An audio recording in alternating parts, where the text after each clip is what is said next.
وہ جس پہ بیٹھتی ہے ملکہ وہ بڑے شوق سے اپنے تخت پہ بیٹھتی ہے، میں چاہتا ہوں کہ جس پہ بیٹھ کے وہ خوش ہوتی ہے وہی تخت لا کے یہاں رکھا جائے تاکہ وہ اسی پر بیٹھ کے خوش ہو جائے، اسی پر خوش ہو جائے۔ اب یہ ہے کہ وہ پڑا ہے 900 میل کی مسافت پر، کتنی مسافت پہ بولیے؟ 900 میل کی مسافت پہ پڑا ہے۔ تو کون ہے ایسا کہ ملکہ بلقیس کے پہنچنے سے پہلے لے کے آئے؟ ایک جن کھڑا ہوا، جن نے کہا میں لے کے آؤں گا ملکہ بلقیس کے پہنچنے سے پہلے۔ حضرت سلیمان علیہ السلام نے پوچھا کتنے وقت میں لے کے آؤ گے؟ اس نے کہا اتنے وقت میں لے کے آؤں گا۔ آپ نے فرمایا نہیں، اس سے بھی پہلے لانا ہے، اس سے بھی پہلے لانا ہے۔ یہ تھا جن کا حال۔ اب حضرت سلیمان علیہ السلام کی امت کا ایک ولی کھڑا ہوا، توجہ ہے، سلیمان علیہ السلام کی امت کا بولیے ایک ولی جس کا نام تھا آصف بن برخیہ، وہ کھڑا ہوا۔ اس نے عرض کیا اے اللہ کے رسول، اے اللہ کے نبی، آقا میں لے کے آؤں گا ملکہ بلقیس کا تخت اس کے پہنچنے سے پہلے۔ پوچھا کتنی دیر میں؟ فرمایا انا آتی کا بھی قبل ان یرتد الیک طرفک، بس آپ اپنی آنکھ جھپکتے جائیں، جب آنکھ اور پلک جھپکیں گے آپ کی پلک جھپکنے سے پہلے ملکہ بلقیس کا تخت قدموں میں ہوگا۔ ملکہ بلقیس کا تخت بولیے۔ اب یہ واقعہ تو آپ نے کہیں اور بھی سنا ہوگا، مگر جو اس واقعے میں چھپا راز ہے اس کی طرف آپ کی توجہ کروانا چاہتا ہوں۔ وہ کیا ہے کہ یہ ایسا کیسے ہو گیا کہ پلک جھپکنے میں وہ 900 میل کی مسافت سے وہ تخت لے آتا ہے؟ یہ کون سی طاقت تھی، کون سی قوت تھی؟ کیا کوئی جادو تھا؟ کیا تھا سبب؟ کیا تھا؟ پوچھا یہ کیسے لے آئے ہو؟ اس نے کہا ھذا من فضل ربی۔ کیا کہا؟ ھذا من فضل ربی۔ اس کے ھذا من فضل ربی کے کہنے کا عالم تصور کیجئے کہ وہ کس موقع پر کہہ رہا ہے۔ اور ہمارے ہاں ھذا من فضل ربی کا جو تصور ہے وہ ہم جتنی 2 نمبری سے اور کرپشن سے پیسہ بنا کے اپنی کوٹھیاں بنگلے کاریں بنا لے تو دروازے پہ تختی لگا دیتے ہیں ھذا من فضل ربی۔ فرق کیا ہے کہ اللہ کا فضل کیا تھا کہ بیٹھے 900 میل کی مسافت پہ ہیں۔ فضل یہ ہے کہ اس کی طاقت سے، اس کی قوت سے، اس کی عطا سے، اس کے علم سے، اس کی رحمت سے 900 میل کی مسافت سے ملکہ بلقیس کا تخت لے آئے۔ اللہ کا فضل یہ تھا، اللہ کا فضل بولیے یہ تھا، نہ کہ غریب لوگوں کے اور مظلوم لوگوں کے حق تلفی کر کے اور ان کے حقوق کھا کر بندہ اپنی جائیداد بنائے اور کہے یہ اللہ کا فضل ہے۔ یہ اللہ کا فضل نہیں ہے، یہ اللہ کا عذاب ہے۔ فضل یہ تھا۔ اب حاضرین ذی احتشام، قرآن نے یہاں ایک لفظ بیان کیا ہے کہ قال الذی، اس نے کہا عندہ علم من الکتاب، کہ تو یہ کیسے عمل کیا؟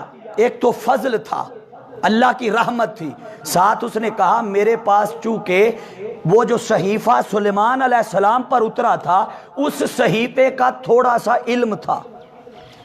کیا تھا بولیے؟ تھوڑا سا۔ آپ چونکہ علم حاصل کرنے آتے ہیں نا، اسکول میں آتے ہیں، طلباء اور طالبات ہیں، تو علم کی افادیت یہاں سے پرکھیے کہ اس کے پاس یہ طاقت کہاں سے آئی، یہ قوت کہاں سے آئی کہ وہ صحیفہ، وہ کلام جو اللہ نے اپنے نبی سلیمان علیہ السلام پر اتارا تھا، اس نے کہا بس اس کتاب کا تھوڑا سا علم تھا، اس علم کی یہ برکت ہے کہ 900 میل کی مسافت سے پلک جھپکنے میں یہ تخت لے آیا۔ پلک جھپکنے میں یہ بولیے تخت لے آیا۔ اب حاضرین ذی احتشام، یہاں سے علم کی افادیت کا پتہ چلتا ہے اور اللہ کی وہ رحمت جسے اللہ رب العزت قرآن میں بیان کر رہا ہے اس کا پتہ چلتا ہے۔ اب قرآن مجید کا ایک اور مقام آپ کے سامنے جہاں اللہ نے کسی دیگر نبی کی امت کے ولی کا ذکر کیا۔ اب آئیے چلتے ہیں حضرت زکریا علیہ السلام۔ اللہ نے سورہ البقرہ کے اندر ارشاد فرمایا ہنالک دعا زکریا ربہ قال رب ہب لی من لدنک ذریۃ طیبہ، کہ حضرت زکریا علیہ السلام آپ ہر رات اللہ کے حضور شب داری کرتے، ہر روز رات کو جاگتے، عبادت کرتے، روتے گڑ گڑاتے، تو شب داری کرتے اور دعا کرتے کہ یا اللہ مجھے اولاد عطا فرما، مگر دعا کو قبولیت نہ ملتی۔ ایک رات آپ مریم علیہ السلام کے حجرہ انور میں گئے، وہاں جا کر دیکھا تو بے موسم پھل پڑے تھے۔ کیا پڑا تھا؟ اونچا بولیے، بے موسم پھل، جن کا موسم بھی نہیں تھا۔ وہ دیکھے تو حیران ہوئے، تو پتہ چلا کہ یہ جو مقام ہے جہاں بے موسم پھل پڑے ہیں، یہ کوئی بڑی بابرکت جگہ ہے۔ یہ کوئی، بولیے کیا ہے؟ بڑی بابرکت جگہ ہے کہ جس چیز کا موسم بھی نہیں ہے وہ پھل یہاں پڑا ہے۔ تو ہاتھ اٹھا کے اللہ کے حضور دعا کی۔ قرآن کے الفاظ بتاتے ہیں کہ ہنالک دعا زکریا ربہ، کہ باری تعالیٰ قال ربی حب لی من لدنک ذریۃ طیبہ، ربی حب لی، اے میرے اللہ مجھے ایک پاکیزہ اولاد عطا فرما، مجھے پاکیزہ اولاد عطا فرما۔ اللہ رب العزت نے بشارت دی، بشارت دے دی، یحییٰ علیہ السلام کی بشارت مل گئی۔ اب یہاں سے جو پہلو میں نکالنا چاہتا ہوں وہ کیا ہے کہ ہر روز رات کو زکریا علیہ السلام دعا مانگتے تھے، مگر دعا کو قبولیت نہ ہوئی۔ دعا کو قبولیت کب ملی؟ جب اس مقام پر دعا مانگی جہاں اللہ کا ولی عبادت کرتا تھا، جہاں اللہ کا ولی عبادت۔ اب ذرا تصور کریں کہ بے موسم پھل کا ذکر کیا ہے کہ جس چیز کا موسم نہ ہو وہ بھی ملتا ہے۔ اب ایک موسم زندگی کا ہے، ایک موسم موت کا ہے۔ اشارہ اس طرف ہے کہ اگر اللہ کے ولی کی بارگاہ میں آ جاؤ، اللہ کے ولی کی ذات سے جڑ جاؤ، اپنا تعلق قلبی مضبوط کر لو، تو اگر زندگی کا موسم گزر بھی چکا ہو، یعنی موت بھی آ چکی ہو، تو بے موسمہ پھل، یعنی جس چیز کا موسم، بولیے جس چیز کا موسم نہ ہو، تو زندگی کا موسم گزر بھی چکا ہو، مگر اللہ کے ولی کو اللہ نے وہ طاقت دی ہے کہ وہ چاہے تو جس چیز کا موسم نہ بھی ہو وہ موسم بھی لوٹا کے دے سکتا ہے، وہ موسم بھی بولیے لوٹا کے دے سکتا ہے، مگر مانگنے کا سلیقہ آنا چاہیے۔ حاضرین ذی احتشام، یہ دو مقام تھے۔ اب ایک اور مقام آپ کی سماعتوں کی نظر کرتا ہوں، وہ کیا اللہ رب العزت نے ایک اور واقعہ قرآن مجید میں بیان کیا ہے، وہ ہے سورۃ الکہف کی آیت نمبر 25، سورہ نمبر 18۔ اللہ رب العزت نے ارشاد فرمایا وَلَابِثُوا فِی کَہْفِہِمْ ثَلَاثَمِائَةٍ سِنِینَ وَازْدَادُوا تِسْعًا، کہ وہ جو اصحاب کہف کے ولی تھے وہ 309 سال ایک غار میں پڑے رہے۔ کتنا عرصہ بولیے؟ 3 صدیاں 9 سال اوپر، وہ 309 سال پڑے رہے۔ تو 309 سال جب پڑے رہے غار میں، اللہ رب العزت نے اپنے ان اولیاء پر یہ کرم کیا کہ یہ جو سورج طلوع ہوتا ہے، اس سورج کے طلوع ہونے کا مدار تبدیل کر دیا۔ سورج کے طلوع ہونے کا بولیے مدار تبدیل کر دیا۔ وہ جہاں سے نکلتا تھا اللہ نے حکم دیا سورج آج کے بعد اپنے مدار سے ہٹ کے نکلنا۔ اب میں سوچتا ہوں، میرا تخیل سورج نے بھی سوال کیا ہوگا کیونکہ مخلوق ہے، عرض کیا ہوگا باری تعالیٰ میری ذمہ داری تو فلاں مقام سے نکلنے کی ہے، میں تو اپنے مقام سے نکلوں گا، یہ آخر سبب کیا ہے جگہ کے تبدیل کرنے کا، مقام اور مدار کے بدلنے کا سبب کیا ہے؟ اللہ نے فرمایا اس لیے کہ یہ غار کے اندر میرے ولی آرام کر رہے ہیں، تو نکلے گا تیری شعائیں ان پہ پڑیں گی، ان کے آرام میں خلل آ جائے گا۔ میں نہیں چاہتا کہ جو میرا ہو جائے میں اسے کوئی تکلیف دوں، جو میرا ہو جائے میں اسے، بولیے بندے ٹھنڈے بیٹھے ہیں ذرا تسی بھی توجہ نہ سنو، کہ میں انہیں کوئی تکلیف دوں مجھے زیب نہیں دیتا۔ فرمایا تو اپنا مدار۔ اب یہ صرف مثالیں، اس کے علاوہ کئی مثالیں اللہ نے قرآن میں بیان کی ہے اولیاء کی شان میں۔ میں نے یہ مثال کے طور پہ 3 مثالیں آپ کو سنا دی دیگر انبیاء کی امتوں کے اولیاء کی۔ اب حاضرین ذی احتشام آئیے چلتے ہیں حضرت موسیٰ علیہ السلام کے اسی واقعہ کی طرف جس کی میں نے آج تلاوت کرنے کا شرف حاصل کیا ہے۔ اللہ رب العزت نے ارشاد فرمایا فوجدا، پس ان دونوں نے پا لیا عبدا من عبادنا، اس بندہ خاص کو، آتیناہ جسے ہم نے عطا کیا، رحمتن جسے رحمت عطا کی، وعلمناہ من لدنا علما، اور جس کو علم لدنی یعنی خاص علم اپنی بارگاہ سے عطا کیا تھا، پس ان دونوں نے اس بندہ خاص کو پا لیا۔ اب اگر اس پورے واقعے کو آپ پڑھنا چاہے تو آیات بتا دیتا ہوں، آپ سورۃ کہف نکالیے، اس کی آیت نمبر 59 سے لے کر آیت نمبر 82 نمبر آیت تک اس پورے واقعے کو اللہ نے بیان کیا۔ حاضرین محترم، جب حضرت موسیٰ علیہ السلام نکلنے لگے، اپنے ایک خادم کو لیا، خادم کا نام تھا یوشع بن نون۔ کیا تھا؟ سارے بولیے ذرا، کیا نام تھا؟ یوشع بن نون۔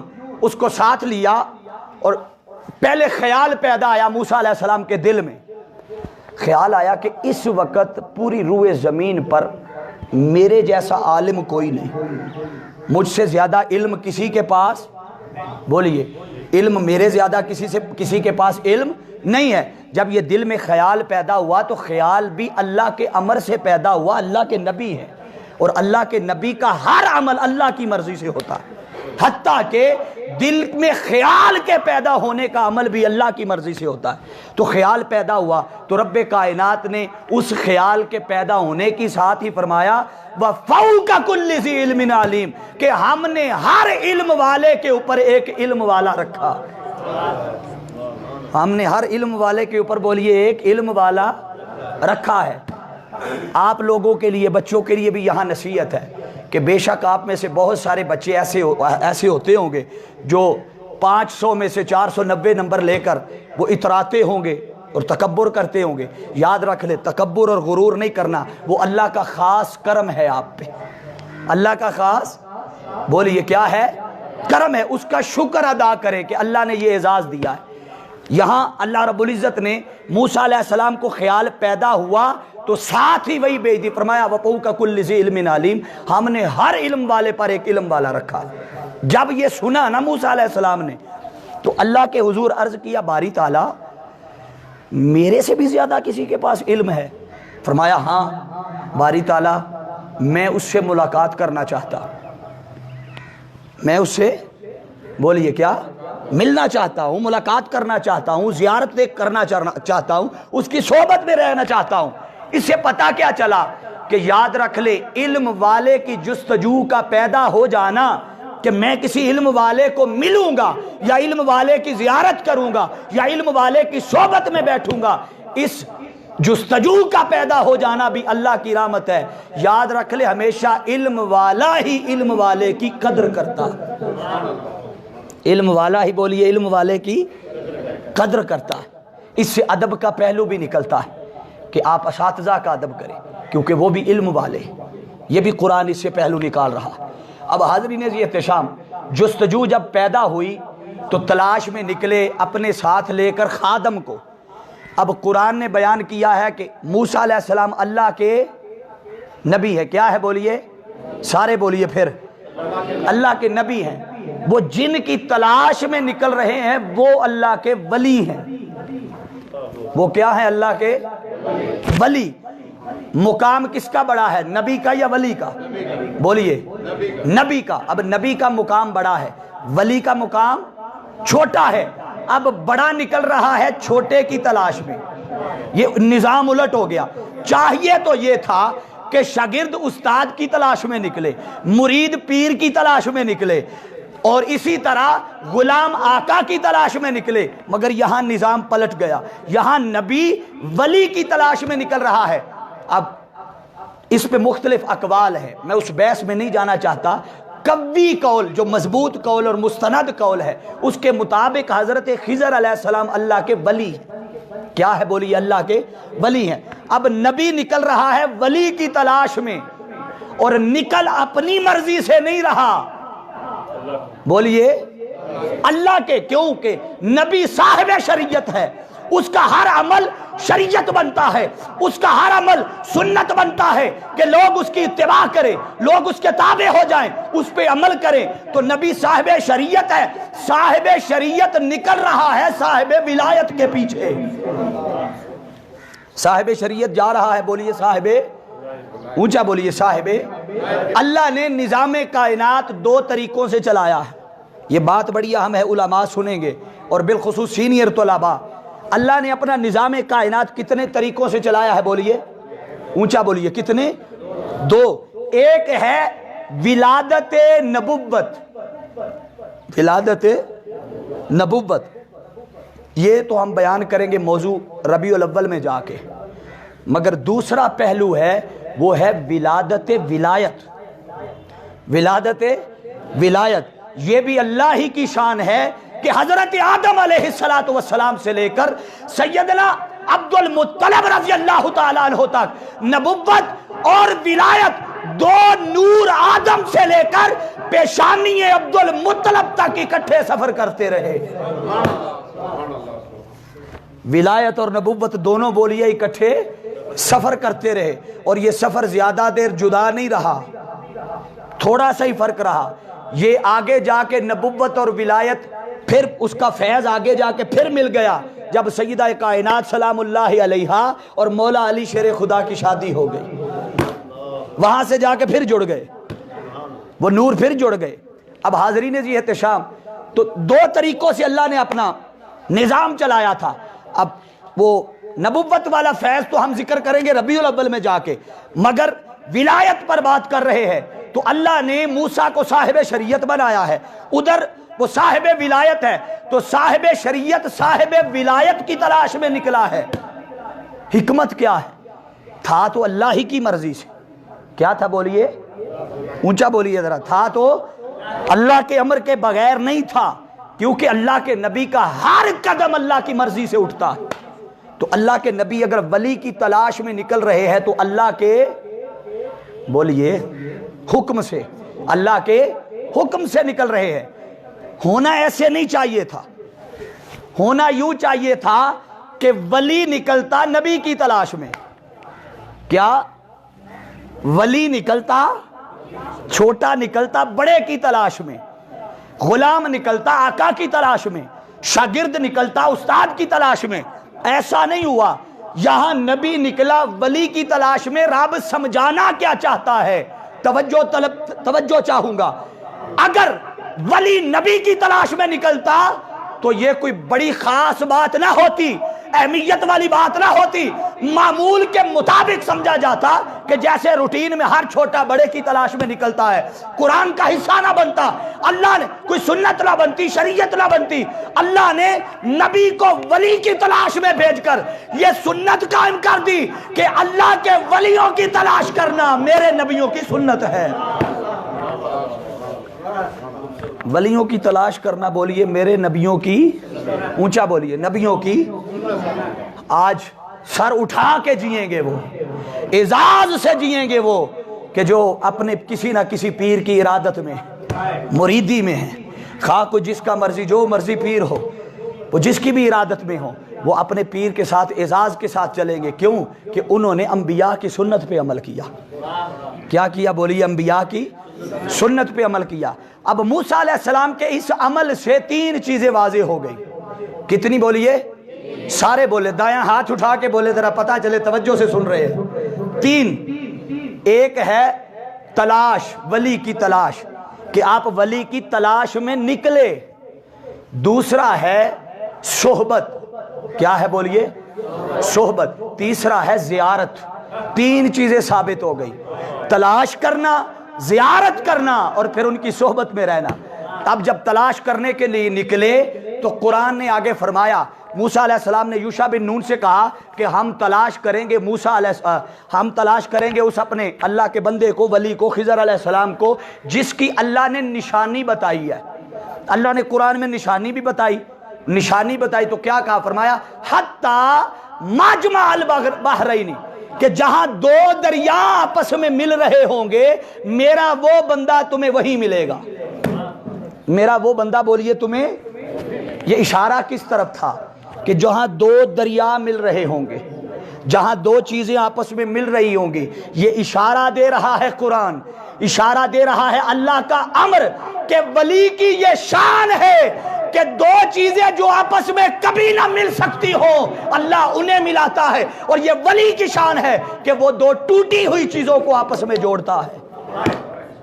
ولی جوڑتا ہے، مولوی توڑتا ہے. ولی جوڑتا ہے اور مولوی بولیے مولوی توڑتا ہے. ولی کی یہ ولایت ہے اور ولی کی یہ شان ہے کہ وہ ٹوٹے ہوئے دلوں کو بھی جوڑتا ہے. اسی لیے فرمایا حتیٰ ابلغا، میں تب تک تلاش کروں گا جب تک ابلغا پا نہ لوں، جب تک مل نہ جاؤں. اور نشانی جب اللہ نے بتائی تو فرمایا جہاں دو دریاؤں کا سنگم ہوگا، جہاں دو دریا ملاقات کر رہے ہوں گے جہاں دو دریا آپس میں مل رہے ہوں گے، فرمایا وہاں تمہیں میرا بندہ ملے گا۔ اب حضرت موسیٰ علیہ السلام جب نکلے تو ساتھ کچھ کھانے پینے کے لیے چیزیں لے لی، حتیٰ کہ ایک مچھلی بھون کر ساتھ رکھ لی۔ یہ بات بڑی قابل توجہ ہے، جس پوائنٹ پر آپ کو لانا چاہتا ہوں۔ کیا ساتھ رکھ لیا؟ بولیے، بھنی ہوئی۔ آپ خوش ہوئے ہیں نا مچھلی کا نام سن کے، موسم آ رہا ہے آگے مچھلی کا تو خوش ہو گئے آپ، تو بھنی ہوئی مچھلی اپنے ساتھ رکھی۔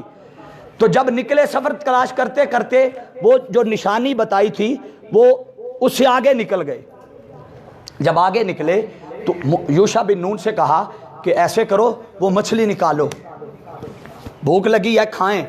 تو یوشع بن نون نے کہا کہ اے اللہ کے پیغمبر، اے اللہ کے نبی، وہ جو مچھلی تھی پیچھے ایک منزل تھی جہاں ہم نے آرام کیا تھا، جہاں ہم رکے تھے، اس منزل پر وہ مچھلی دوبارہ زندہ ہو کر دریا میں اپنا رستہ بنا کر نکل گئی۔ بھنی ہوئی مچھلی، کیا بولیے؟ بھنی ہوئی مچھلی دریا میں کودی، اپنا رستہ خود بنا کر دریا میں نکل گئی۔ جب یہ سنا تو موسیٰ علیہ السلام نے کہا واپس چلو، وہی ہماری منزل ہے، واپس چلو، وہی ہماری منزل ہے۔ کون سی منزل ہے؟ فرمایا جہاں مردے کو زندگی مل رہی ہے وہی ہماری منزل ہے۔ جہاں کیا مل رہا ہے؟ مردے کو زندگی مل رہی ہے۔ حاضرین ذی احتشام، اللہ رب العزت خود بیان کر رہا ہے، اور موسیٰ علیہ السلام کے یہ الفاظ بتا رہے کہ واپس چلو، وہ ہماری منزل ہے کہ جہاں کسی مردہ چیز کو بھی زندگی مل جائے۔ اس سے پتہ کیا چلا کہ جو اللہ کے ولی کی صحبت میں آ جائے اسے بھی زندگی مل جاتی ہے۔ اور یہ زندگی کا اشارہ اس طرف ہے کہ وہ دل جو اعمال کی وجہ سے، جو دل پر سیاہ دبے لگ چکے ہوں گناہوں کی وجہ سے، نادانیوں نافرمانیوں کی وجہ سے، دنیا کی لذات اور دنیا کی عیاشیوں، دنیا کی خواہشات کی وجہ سے جس کا دل مردہ ہو چکا ہو، زنگلود ہو چکا ہو، وہ اللہ کے ولی کی صحبت میں بیٹھے، اللہ کا ولی نگاہ کرے گا اور مردہ دل کو زندہ کر کے اجلا ہوا دل بنا دے گا۔ کیا کرے گا؟ بولیے، اجلا دل کر دے گا، وہ صاف کر دے گا۔ حاضرین ذی احتشام، یہ اللہ کے ولی کی شان ہے۔ کیا ہے؟ اللہ کے ولی کی شان ہے۔ شان ولایت ہمارے ہاں جو تصور پایا جاتا ہے نا، ہم جس کے زیادہ مرید ہو ہم سمجھتے ہیں بڑا بڑا پیر ہے، جس کے ہاں رش زیادہ ہو تویز دھاگے کا ہم سمجھتے ہیں یہ بڑا پیر ہے۔ یاد رکھ لے، جو زیادہ نذرانے لینے والا ہو، کرامتیں ظاہر کرنے والا ہو، رش والا ہو، ولایت کی پہچان یہ نہیں ہے۔ کیا ولایت کی پہچان؟ بولیے، یہ نہیں ہے۔ پھر ولایت کی پہچان کیا ہے؟ ولایت کی پہچان یہ ہے کہ آپ اپنے مرشد کا چہرہ دیکھیں، آپ اپنے پیر کا چہرہ دیکھیں، اس کے اعمال کو دیکھیں، اس کے اخلاق کو دیکھیں، اس کے بولنے کو دیکھیں، اس کے اٹھنے کو دیکھیں، بیٹھنے کو دیکھیں، تقویٰ کو دیکھیں، کردار کو دیکھیں، صورت کو دیکھیں، دیکھیں پیر کا چہرہ، یاد خدا آ جائے۔ دیکھیں پیر کا چہرہ، یاد، بولیے، یاد خدا آ جائے۔ اصل شان ولایت یہ ہے، اصل شان ولایت بولیے یہ ہے۔ حاضرین ذی احتشام، قرآن نے دو چیزوں کا ذکر کیا ہے، ایک رحمت کا، فرمایا آتیناہ رحمتاً، ہم نے رحمت عطا کی، وعلمناہ من لدنا علما، اور علم لدنی عطا کیا۔ دو چیزیں بڑی خاص ہیں۔ حاضرین ذی احتشام، اب حضرت موسیٰ علیہ السلام نے جب ملاقات کی، حضرت خضر کو پا لیا تو ان سے کہا کہ میں بھی آپ کی صحبت میں رہنا چاہتا ہوں، میں بھی آپ سے کچھ سیکھنا چاہتا ہوں، وہ رحمت اور وہ علم جو اللہ نے آپ کو عطا کیا ہے۔ اب یہاں بڑی قابل توجہ ہے، کسی کے ذہن میں سوال آئے گا کہ کیا اللہ کے نبی کے پاس علم کم تھا اس لیے وہ ولی کے علم کی طرف چلے گئے؟ نہیں، اللہ کے نبی کے علم کی شان اپنی ہے۔ بولیے، اللہ کے نبی کے علم کی شان اپنی ہے۔ یہ اس بات پر دلالت کرتا ہے کہ وہ علم والے کے پیچھے کیسے گئے۔ ارے نگاہ پیغمبرانہ دیکھ رہی تھی، وہ نگاہ نبوت سے دیکھ رہے تھے اس علم کو کہ جو علم رب کائنات نے علم لدنی کی شکل میں اپنے بندے خضر علیہ السلام کو دیا تھا، اگر اس علم کی پہچان موسیٰ کو نہ ہوتی، موسیٰ کبھی بھی خضر کے پاس نہ جاتے۔ خضر کے پاس جانا، اللہ کے ولی کے پیچھے اللہ کے نبی کا جانا، اس بات پر دلالت کرتا ہے کہ اللہ کے نبی بھی کے پاس بھی وہ علم تھا جس علم کی نگاہ سے علم ولی کو دیکھ رہے تھے، جس علم کی نگاہ سے علم ولی کو دیکھ رہے، وہ پیغمبرانہ نگاہ سے اس خاص علم کو دیکھا اور عرض کیا کہ میں بھی سیکھنا چاہتا ہوں۔ جب یہ کہا تو حضرت خضر علیہ السلام نے کہا رکھ تو میں لوں آپ کو پاس، اب یہ بات بڑی امپورٹنٹ ہے، رکھ تو لوں آپ کو اپنے ساتھ، وہ علم بھی سکھاؤں گا جو اللہ نے مجھے دیا ہے جس کے لیے آپ آئے ہیں، صحبت میں بھی رکھوں گا، وہ راز بھی سکھاؤں گا، منتقل بھی کروں گا، مگر مجھے ایک چیز کا خدشہ ہے۔ اچھا ایک اور اہم بات، وہ کیا کہ موسیٰ علیہ السلام نے کہا کہ مجھے اس شرط پر اپنے ساتھ رکھے کہ وہ علم جو آپ کے پاس ہے مجھے سکھائیں گے، وہ علم جو آپ کے پاس ہے وہ مجھے، اس سے پہلو کیا نکلتا ہے کہ یہ ایک پہلو تو بچوں کے ادب کا نکلا نا کہ بچے اساتذہ کا ادب کریں، اب یہاں ایک پہلو اساتذہ کے علم کا نکلا کہ اساتذہ کے پاس بھی جو علم ہو وہ سارا علم طلباء میں منتقل کریں۔ توجہ ہے، دونوں پہلو ہیں، دونوں کا فائدہ ہے کہ طلباء کو بھی فائدہ ملے، بخل نہیں ہونا چاہیے سکھانے میں، اچھے طریقے سے اپنے علم کو منتقل کرنا چاہیے، جیسے حضرت خضر علیہ السلام سے موسیٰ علیہ السلام فرما رہے ہیں کہ میں اس شرط پر ساتھ رکھیں گے کہ وہ علم مجھے بھی سکھائیں گے، تو حضرت خضر علیہ السلام نے فرمایا ہاں سکھاؤں گا مگر مجھے ایک خدشہ ہے۔ پوچھا کیا؟ فرمایا آپ میرے کسی عمل کو دیکھ کر صبر نہیں کر سکیں گے، میرے کسی عمل کو دیکھ کر بولیے صبر نہیں کر سکیں گے، آپ کو بھی اس شرط پہ ساتھ رکھوں گا کہ میں کوئی بھی کام کروں تو میرے کام میں دخل اندازی نہیں کرنی، بولنا نہیں ہے، جب تک میں خود اس چیز کو بیان نہ کر دوں تب تک پوچھنا نہیں ہے، سوال نہیں کرنا اس چیز کے بارے میں۔ کہا ٹھیک ہے میں آپ سے کوئی سوال نہیں کروں گا۔ اب موسیٰ علیہ السلام کو لے کر نکلے، ایک دریا کے ایک کنارے سے دوسرے کنارے پر جانا تھا۔ اب جب کشتی میں سوار ہوئے تو قرآن نے ذکر کیا، فرمایا اما السفینۃ فکانت لمساکین یعملون فی البحر فاردت ان اعیبها، جب کشتی میں سوار ہوئے تو حضرت خضر علیہ السلام نے کشتی میں سوراخ کر دیا۔ کیا کیا بولیے؟ سوراخ۔ کشتی میں سوراخ کرنا اچھا عمل ہے؟ بولیے اللہ کا ولی عمل کر رہا ہے، عمل اچھا نہیں ہے، اب ظاہر سی بات ہے ساتھ اللہ کا نبی ہے اور نبی صاحب شریعت ہے، شریعت ظاہر پہ لاگو ہوتی ہے، توجہ، شریعت بولیے ظاہر پہ لاگو ہوتی ہے۔ موسیٰ علیہ السلام نے وعدہ بھی کر لیا ہے آپ کے کسی عمل پہ بولوں گا بھی نہیں، اب وہ مذموم عمل بھی دیکھ لیا ہے، ظاہری طور پہ وہ عمل اچھا، بولیے ظاہری عمل اچھا نہیں تھا، مگر اس کے پس پردہ جو راز تھا اس راز سے پردہ ابھی تک خضر علیہ السلام نے نہیں اٹھایا تھا، سوال کر دیا اور کہا یہ سوراخ کیوں کر دیا ہے؟ کشتی سوراخ ہو گئی ہے، پانی میں پڑے گا ڈوب جائے گی، تباہ ہو جائیں گے۔ حضرت خضر نے کہا میں تینوں آکھیا سی نا تیرے کو صبر نہیں ہونا، میں نے کہا تھا نا صبر نہیں ہوگا، خاموش ہو گئے۔ کہا چلے اب دوبارہ نہیں کرتا۔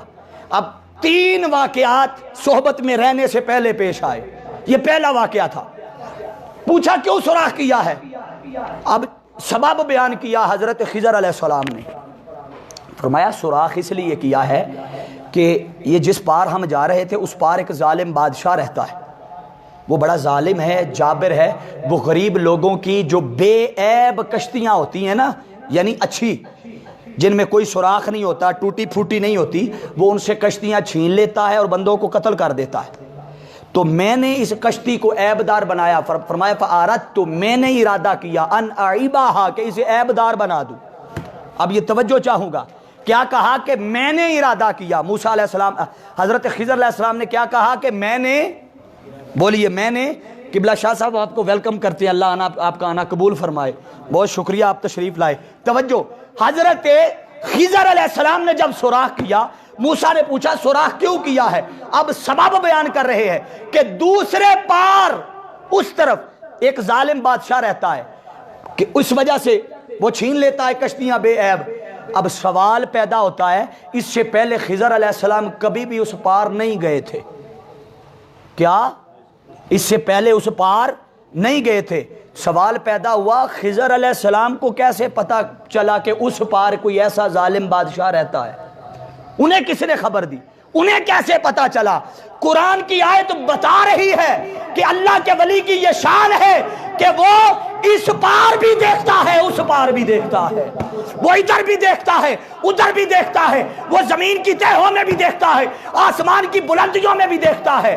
اب اس نے کشتی توڑنی تھی نہیں توڑنی تھی، قتل کرنا تھا نہیں کرنا تھا؟ حاضرین یہ احتشام، یہ ہے بعد کا علم۔ یہ کیا ہے بولیے؟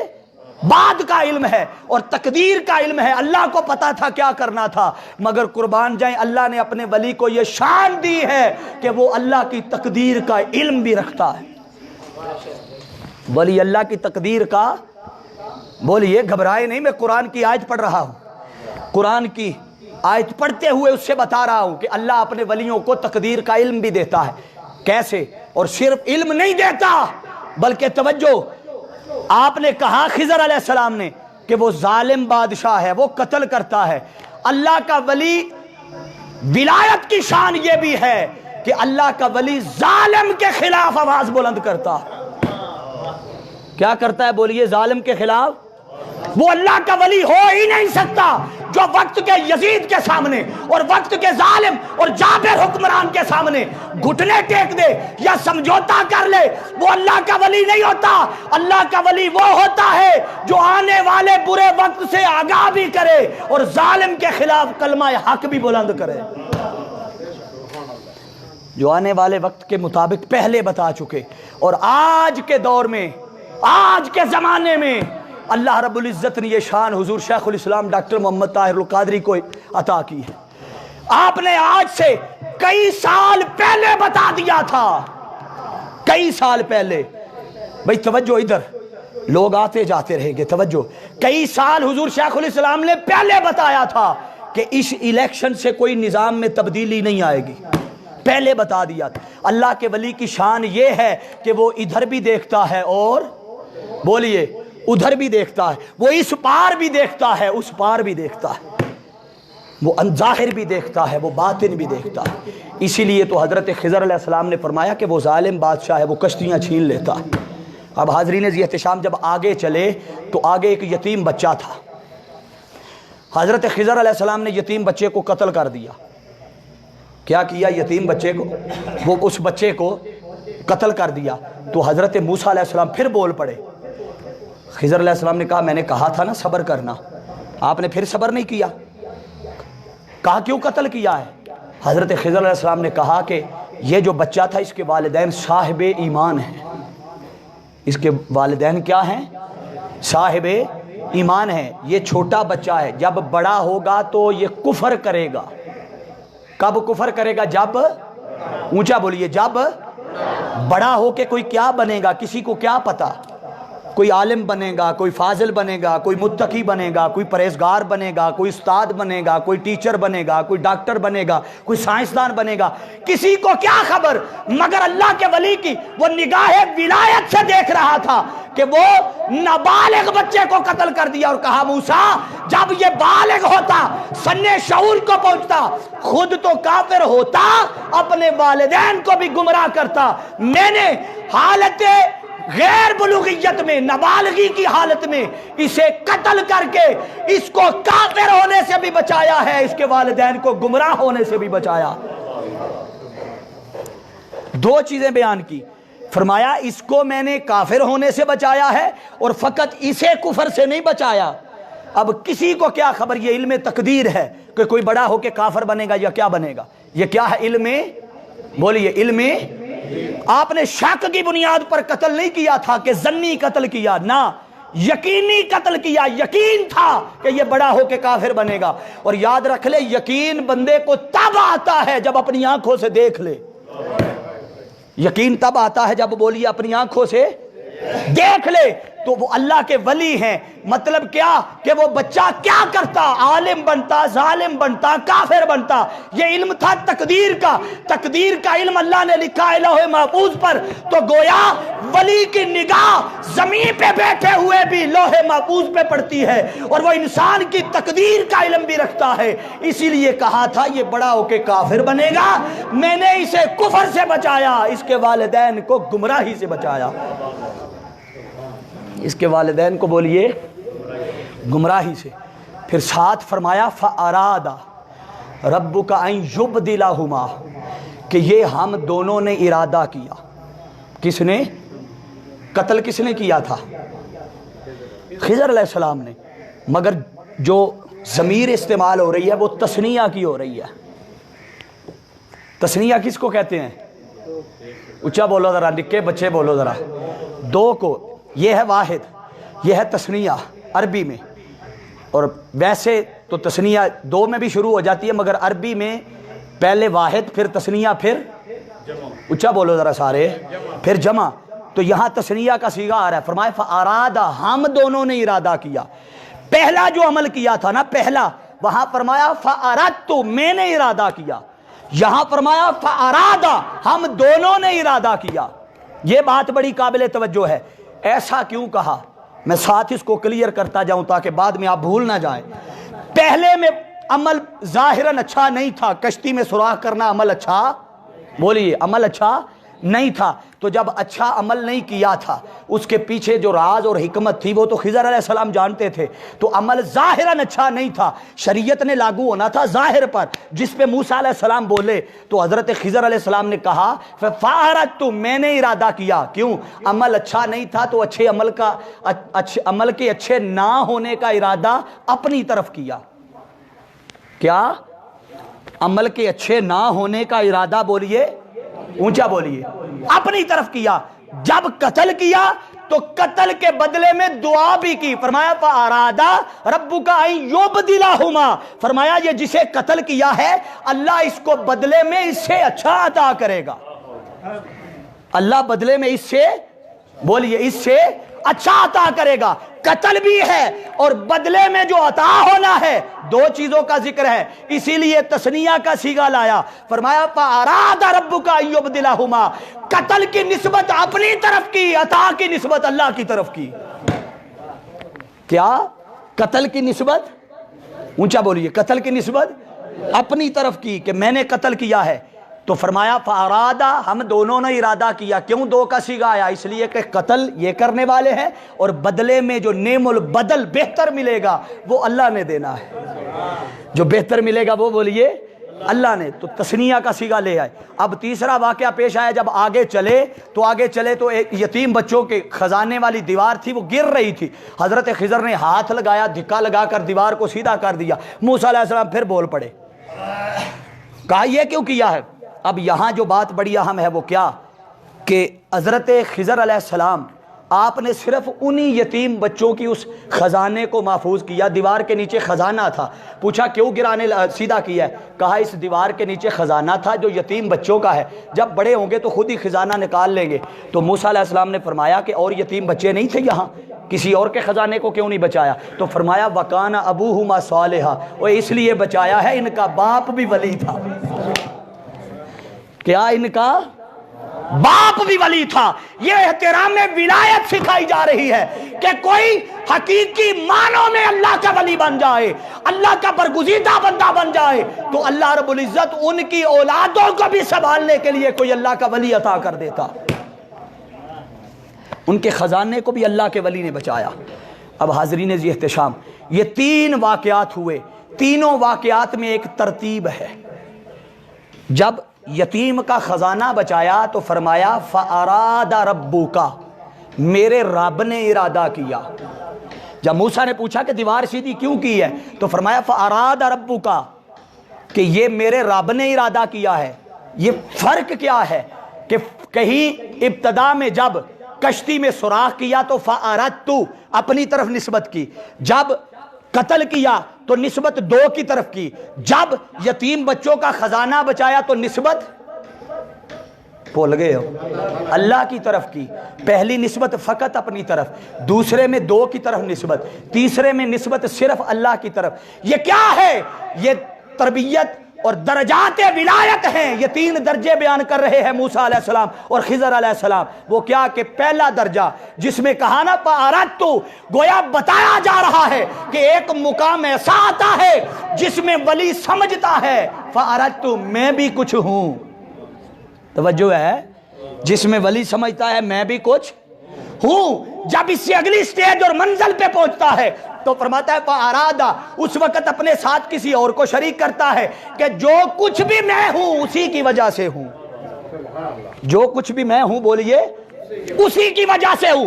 پھر اگلی منزل جب آتی ہے تو فرمایا فَأَرَادَ رَبُّكَ، سارے کا سارا اشارہ اسی طرف کر دیا۔ کیوں کہ وہ جو دیوار کو سیدھا کیا تھا وہ عمل ظاہراً بھی اچھا تھا، باطناً بھی اچھا تھا۔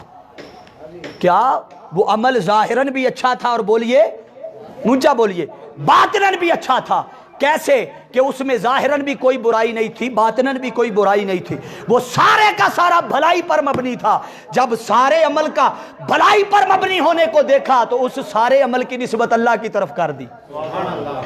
سارے عمل کی نسبت بولیے اللہ کی طرف کر دی۔ تو ولایت کے تین درجے سمجھا دیے کہ پہلے ولی سمجھتا ہے میں بھی کچھ ہوں، جب دوسرے درجے میں پہنچتا ہے تو وہ فرماتا ہے جو کچھ بھی ہوں اسی کی وجہ سے ہوں۔ جب ولی تیسرے مقام پر پہنچتا ہے تو وہ فرماتا ہے فَأَرَادَ رَبُّكَ، وہ ساری نسبت اسی کی طرف کرتا ہے کہ میں کچھ بھی نہیں ہوں، جو کچھ بھی ہے وہی ہے۔ میں کچھ بھی نہیں ہوں، جو کچھ بھی ہے بولیے وہی ہے۔ آپ کو پھر ذوق پر مبنی شعر سناتا ہوں تاکہ آپ کو پتا چلے سارا کچھ وہ کیسے ہوتا ہے۔ فرمایا جے میں تینوں باہر ڈھونڈا تے میرے اندر کون سمانا، جے میں تینوں اندر ڈھونڈا تے پھر مقید جانا، سب کچھ تو ہے۔ یہ ہے فَأَرَادَ رَبُّكَ کہ سب کچھ تو ہے۔ ولایت کا تیسرا درجہ جب اپنے وجود کی نفی کر دیتا ہے ولی کہ میں کچھ بھی نہیں ہوں، جو کچھ بھی ہے وہی ہے، جو کچھ بھی ہے بولیے وہی ہے۔ فرمایا سب کچھ تو ہے تے سب وچ تو ہے، تینوں سب تو پاک پچھانا، میں بھی تو ہے تے تو ہی تو ہے، ایتھے بلا کون نمانا۔ یہ ولایت کا تیسرا درجہ ہے۔ یہاں وہ اپنی نفی کر دیتا ہے، وہ کہتا ہے میں کچھ بھی نہیں ہوں، جو کچھ بھی ہے خدا کی ذات ہے۔ اور جب کوئی کسی کی ذات میں مٹ جاتا ہے تو اصل میں اس کو وہ ظاہراً فنا ہوتا ہے مگر حقیقتاً وہ باقی رہ جاتا ہے۔ حقیقتاً بولیے وہ باقی رہ جاتا ہے۔ یہ ہے فنا اور بقا۔ حضرت خواجہ باقی باللہ کی بارگاہ میں ایک شخص آیا، آپ کا مرید، اس نے کہا حضور یہ فنا کیا ہے اور بقا کیا ہے؟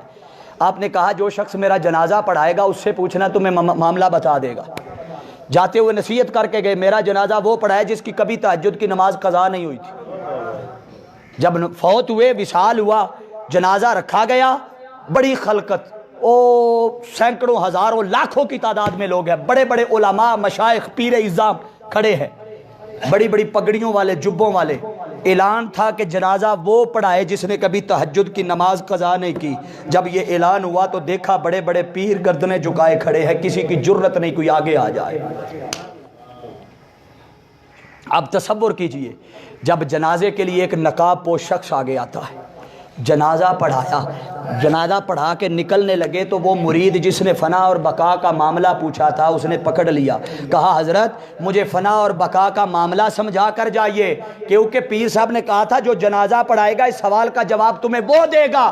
جب نقاب ہٹایا تو جنازہ پڑھانے والا کوئی اور نہیں تھا، خود حضرت خواجہ باقی باللہ تھے، خود حضرت خواجہ باقی باللہ تھے۔ پوچھا شیخ یہ کیا معاملہ ہے؟ وہ کون ہے اور یہ کون ہے؟ کہا وہ فنا ہے یہ بقا ہے، وہ فنا ہے اور یہ بقا ہے۔ جب کوئی اس کی ذات میں گم ہو جاتا ہے، اپنی نفی کر لیتا ہے اور کوئی کہتا ہے کہ سب کچھ تو ہے تے سب وچ تو ہے،